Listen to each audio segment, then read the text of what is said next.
So first, a brief overview of Andhra Pradesh. Next.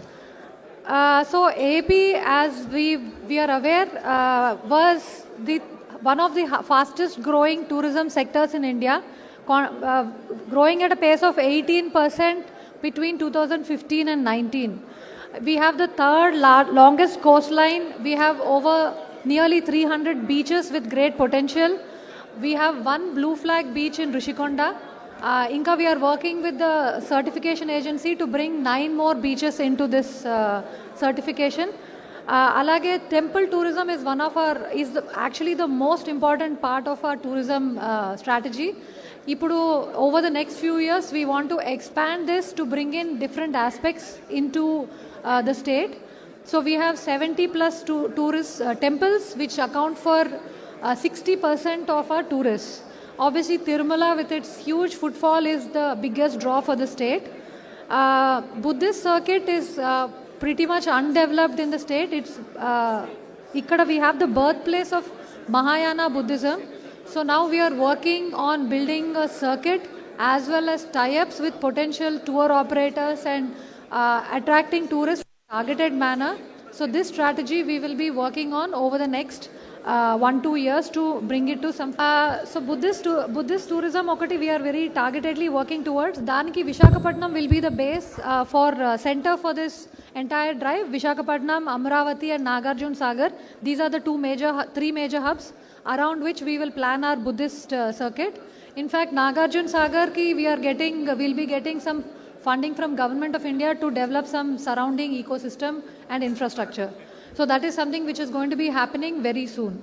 Additionally, biodiversity, we have 13 wildlife sanctuaries, 3 national parks, and second largest stretch of mangrove forests. I don't know how many people in Visakhapatnam are also aware of this. Then we have a lot of migratory birds. Recently in Tirupati, we held the Flamingo Festival, celebrating the flamingos, which are migratory birds which come here. This is also another theme we will be expanding on over the next few years, where we'll be celebrating the play of birds, nature, and forests. And the themes will be around some in Visakhapatnam and Tirupati. We also have unique art, culture, and architecture. And this is again, indaka Madam Cheppinatlu, lot of crafts villages are there. So these villages we will be targeting for unique curated experiences where people can come and stay and experience these crafts in a very close fashion. Next. So AP has the third highest tourist footfall in the country. Bulk of these are, and we are the third largest domestic tourist attractor. For foreign tourists, we are very low, 16th in the country. We have around 20 crore tourists coming in 2022.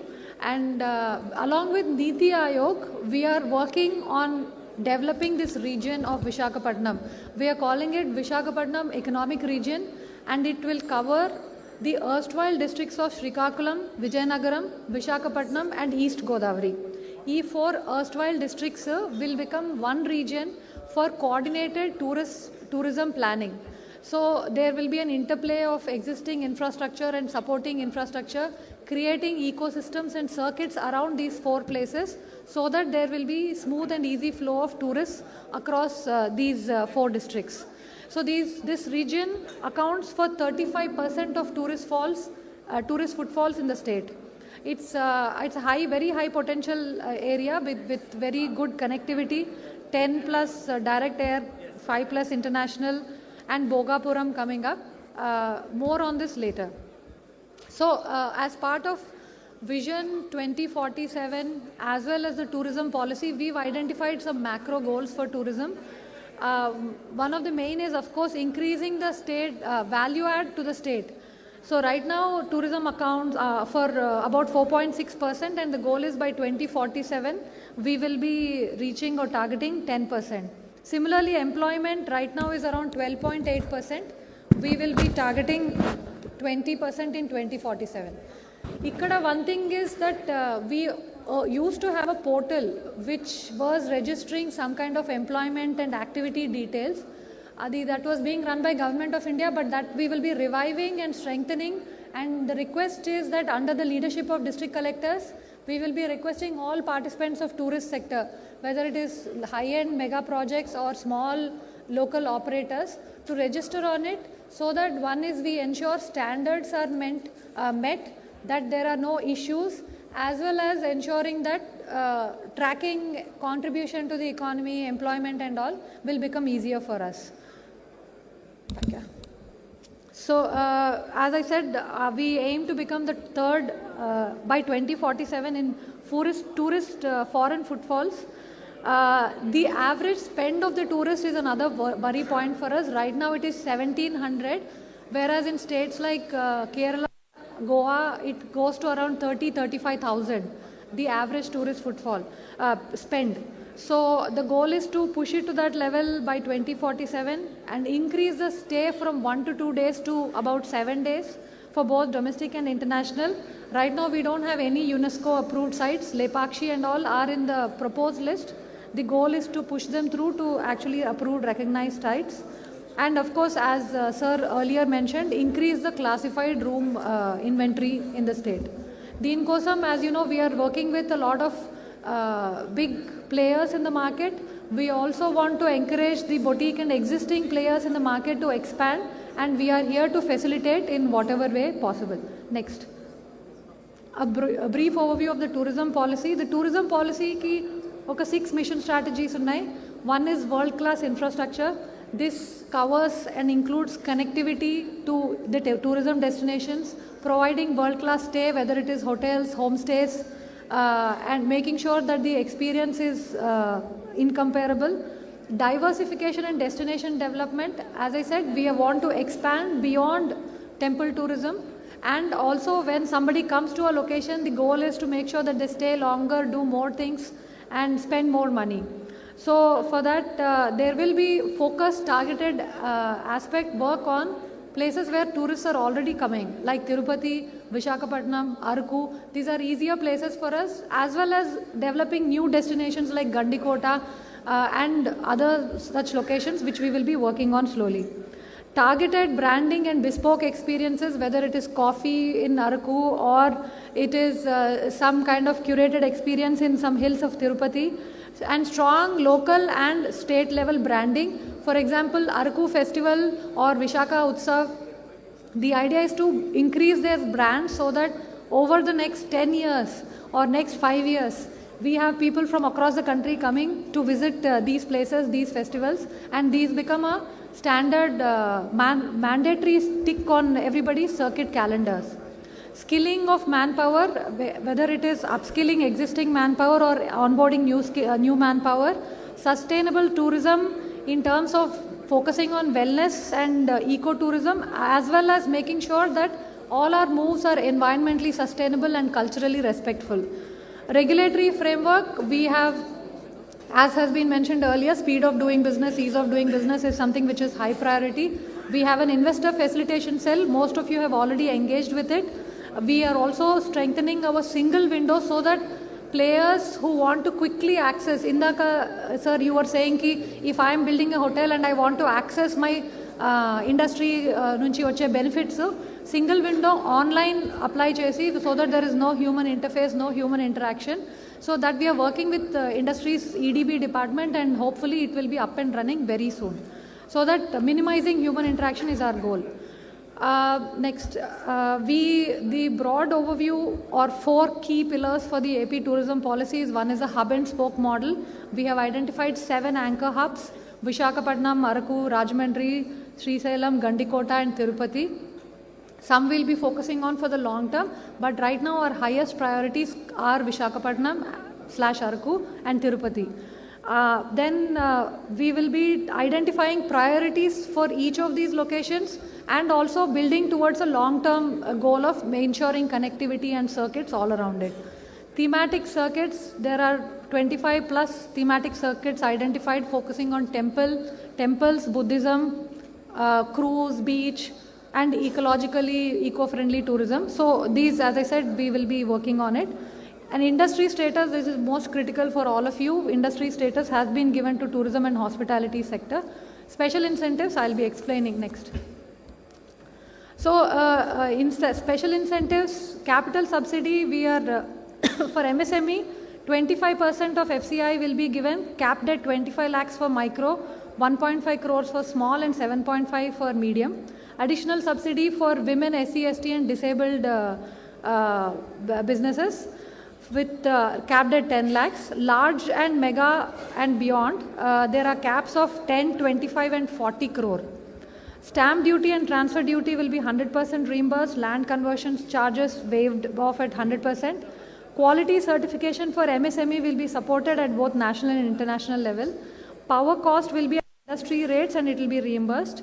Electricity duty of 1 rupee per unit for 5 years. Net GST will be 100% reimbursed for 7 years for MSME and 7 to 15 for large mega and ultra mega. Also, there we have a scope of how many years, which will be decided on a case-by-case basis. There's also an additional employment subsidy. We will be issuing separate guidelines for this. We are also, I think next week or max in a couple of weeks, we'll be issuing the guidelines related to land for us as a subset of this. So that will be issued in a couple of weeks, and you can track our website and the INB thing for information. Additional incentives, next. Additional incentives for speed of doing business. The faster you execute after the GO, you will get additional benefits. If you identify some really niche areas where we are focusing on, but there are not enough facilities, there will be separate benefits. Utility and property tax will be at industrial rates, and there's an overall cap limited to 100%. There'll also be tailor-made incentives for mega and above investments. Next. So I want to just expand a bit on our vision for Visakhapatnam economic region. So this slide says Visakhapatnam in red, but actually it's VER, which is the economic region of the 4 erstwhile districts I was mentioning. Again, the 4 erstwhile districts are Visakhapatnam, Vizianagaram, Srikakulam, and East Godavari. This is a very important region for the state. It's an economic powerhouse. So just to give you context, AP accounts for 4% of India's GDP, whereas Visakhapatnam economic region accounts for 1.2% of the whole country's GDP and about 30% of AP's GDP.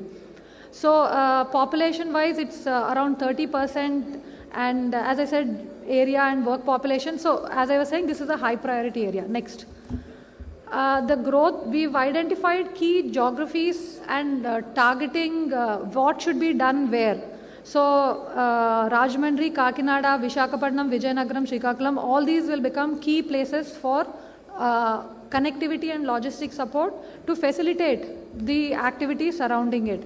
400 kilometers of coastline, which is about 50% of AP's coastline, 30 plus beaches, of which again we will prioritize and start working on. 5 hill stations, 5 sanctuaries, ecotourism sites, and endless cultural and Buddhist sites. Next. So in the hub and spoke model, leisure hub will be Kakinada and Visakhapatnam. Basically what this means is that we are envisaging cruise points for both. Again, please remember that this is a vision, a long-term vision. We'll be working on in this direction. So the idea is that we will have cruise hubs at Visakhapatnam and Kakinada, and surrounding in the surrounding areas we will develop infrastructure to support it, whether it is connectivity, hotels, luxury, boutique, or small. And ASR Kakinada, which is East Godavari, Anakapalli, and Visakhapatnam, will become hubs for ecotourism and wellness, where the experience will be different and will be focused on nature in different ways. Next. So for this area, the focus aspects of tourism will be leisure, which is hotels and surrounding infrastructure, entertainment and recreation, whether it is beach volleyball, as Speaker Garu was saying, or it could be some performances regularly, activities, festivals.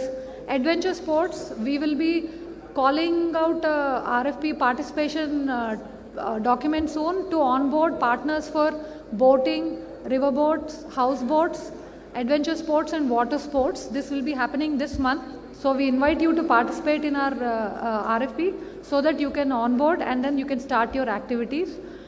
Cruise and boating, today we already partnered. You saw an MOU has been signed with a partner who is ready to start cruise activities. We are also working with large international cruise operators so that maybe in a year or two we will have regular cruise facilities happening.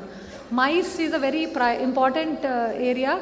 In fact, unfortunately, VMRDA Commissioner was supposed to make a presentation, but he is not available. MICE, as Collector Visakhapatnam was also saying, is an important place where we will be focusing both for destination weddings as well as conferences and congresses. So for that, creating infrastructure, we will be calling out for partners to build on your land, our land, whichever way it is. But the idea is to come up with a large capacity where people can come and organize their events. Destination weddings ke liye already we will have a session, but our goal is to targetedly focus these 3-4 cities, first of Raipur, Bhubaneswar and Calcutta, and then maybe beyond, to bring in partners who will bring wedding parties and all to the existing hotels, and parallelly keep building more hotels as we go. Wellness and ecotourism will be prioritized in the locations, as I said, where we will be doing both eco-friendly resorts and etc., as well as mental and physical wellness related infrastructure. Visakhapatnam and Kakinada leisure hubs, here the focus will be, as I said, on docking facilities for cruise, surrounding ecosystem of hotels, water sports and beachfront development. These are the areas we will be working on in these two locations. Next.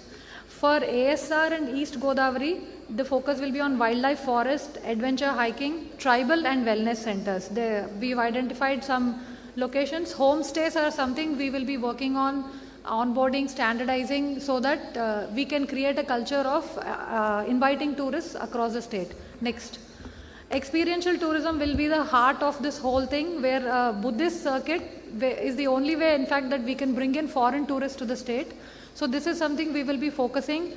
Ikkada Madam Cheppinatlu indaka Bojanakonda, Bavikonda, there are a lot of places. We will be using all those, and we will have continuous, consistent engagement with the local culture and creating new festivals around it.